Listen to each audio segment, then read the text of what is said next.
Well, welcome back everyone to Zemer of the Week, Zhao. I'm John Hornstein here with David Rosenwine. David came down with a little bit of a bug this week, so he's Not a trying not to bug. talk so much. Just not a bug, but if people tuned into our last Simchat Torah edition of Zhao, I just was a little bit heavy on the singing over the Chag, the holiday. David, did you eat our design technologist Jeffrey Ong? Did you consume him? Is he in your throat? Ah, yes, I see what you did there.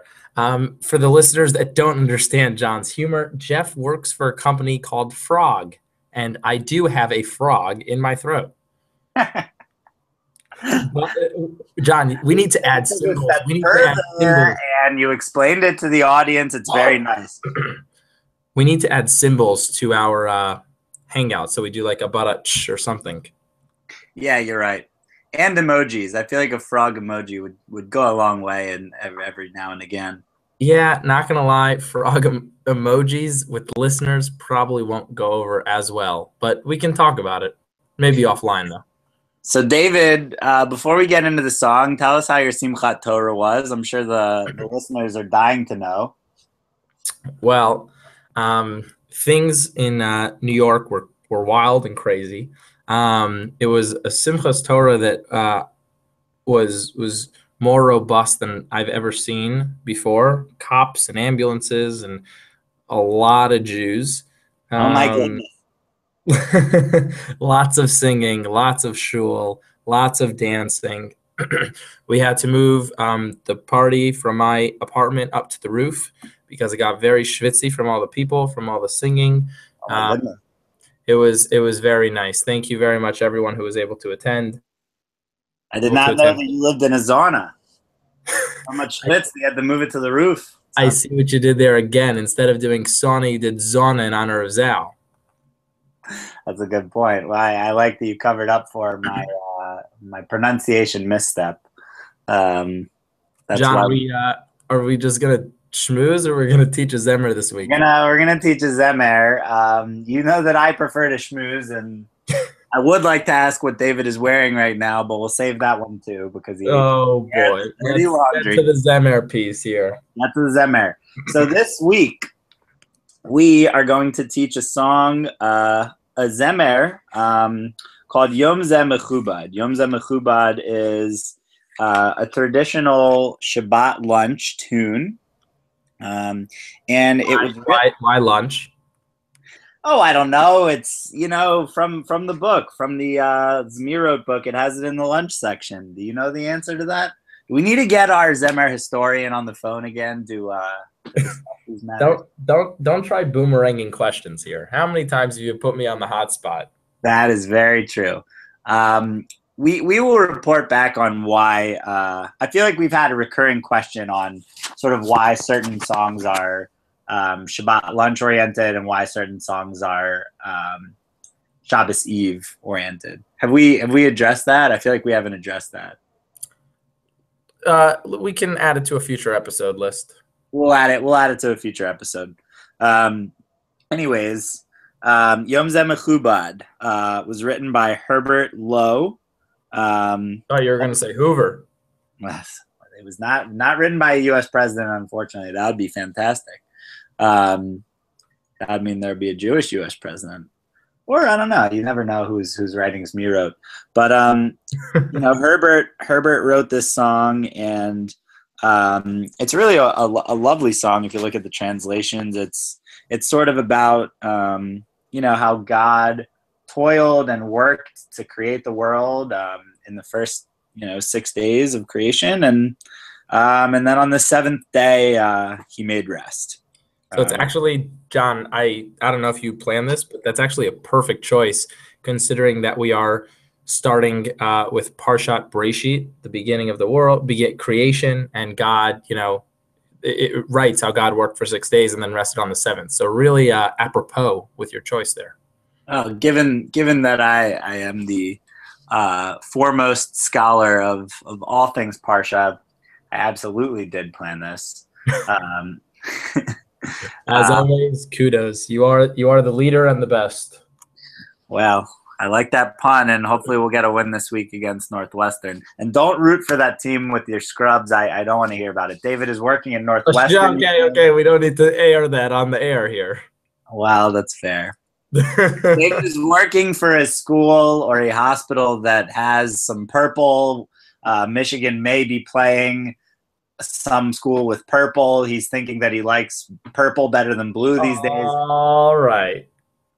Anyways, I can't talk about this much longer. It makes me sad. Let's get to Yom Zemer Chubad. So, as with most of the songs we teach, we've got a chorus that gets sort of repeated in through after every verse. And so teach the chorus first, and then maybe we'll go through sort of one or two verses, and then we'll make sure to hit our super conscientious listeners with the full no banter version on our website later this week.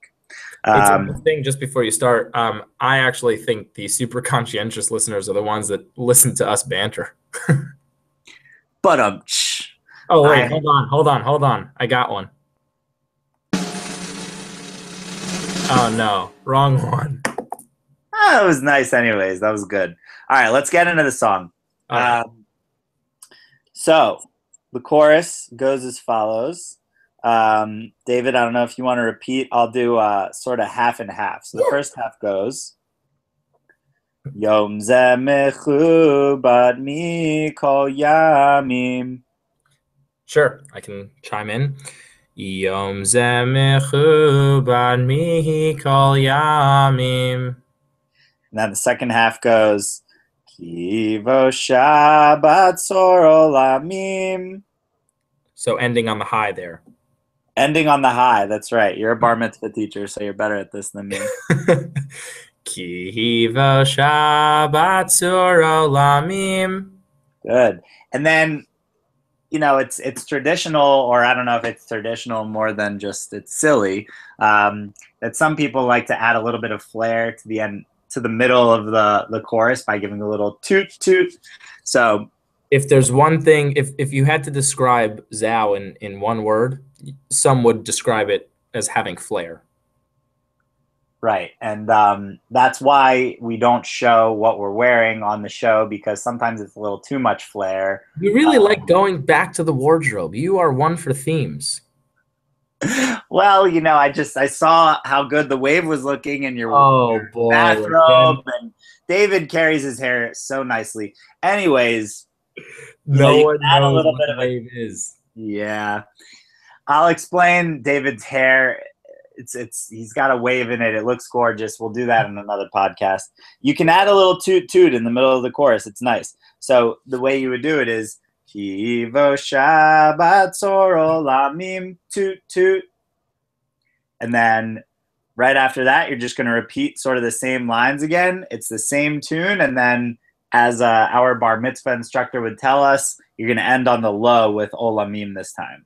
So that second round of the chorus goes Yom Zemer Chubad Mikol Yamim Kivo Shabbat Tzor Olamim. Love it. So that's the chorus. With me so far, Dave? I'm right with you. All right, great. David knows all of these songs backwards and forwards, so teaching him is a little bit of an exercise for the podcast. But so going into the verse, so each verse is going to have sort of the same tune, and it goes like this. Sheshet yamim tasem lachtecha v'yom hashvi'i le'elohecha. So Dave, you want to repeat that part? No. David's a little distracted and he's sick, so I'll. I just don't, unfortunately, have the vocal strength to repeat. But I'm with you. You're killing it. I will. We'll I apologize, John. Next time we're gonna keep the sickness under wraps, because I think Deborah Rosenwine is gonna be having a conniption fit, and she might be coming after me for making her son sick. So. Now, we should also give her a shout out for being our latest listener to like our Zemer of the Week Facebook page. Shout out to us. Mrs. Rosenwine, you are our number one fan. You rock. All right. So we'll give David a pass. We'll continue on. So we continue with the verse. Shabbat lo tazevo milacha. And then this last ending is just a little bit different. Ki kol asa sheshet yamim. So you end on that low with yamim, and then you go right back into the chorus. Yom zeh mechubad mikol yamim, ki vo shabbat sor olamim. Then don't forget the toot toot. Yom zeh mechubad mikol yamim, ki vo shabbat sor olamim. And that's pretty much how it goes. And yeah, you just kind of rock through that, and the verses take sort of the same structure as the one we just went through. Yeah, that's Yom Zeh Mechubad, Dave. It actually sounds like a really nice song, and in all honesty, the other thing I really like about having the song, and it really I know we mentioned this, but it coinciding with the Parsha this week is that we had this opportunity almost a month ago at this point, like starting a new year. In a couple of months, we'll have the secular new year. But now is like kind of a quasi time where we're starting the Torah again. So it's another one of those times where you can make a New Year's resolution and then have a check-in at like Jan 1. So it could be cool to start the tradition of doing a Zemer at your table this week, starting with Yom Zeh Mechubad, 6 days of work, 1 day of rest, similar to Parshat Breshit, which we're starting today. So there's a lot of good parallels here. Love it. Excited. And I'm gonna call out my own roommates, Josh Yarmush, Ashi Chesis, honorary roommate Reva Burgle. You guys are officially called out to follow up on what David just said and sort of bring in the new year by singing a Zemer at your table. Boom. We live in New York, but it's not that far from Boston. I want to hear that Zemer from that table in Boston all the way in New York City. David, that's going to be tough. You have pretty small ears. I don't think you're going to pick up on it. It's a good point, but I'm glad now our listenership knows about that. Gotta keep everyone updated. Well, yep. Everyone, thank you so much for giving us your time this week. As David says, you do have to be conscientious to get through our banter. And we look forward to next week. We're going to have a special guest, bus driver and Boston celebrity Eli Whitkin is going to be with us. Who knew we were even going to record next week? That is a good point. It's always a toss-up, but we're. Hey yo, there we go. I'm glad to know that this podcast has just been an opportunity for you to play your sound effects, David. Well, without a voice, sound effects are the only thing I've got, John. Fair enough. Well, thanks everyone for listening, and have a wonderful week. Bye-bye.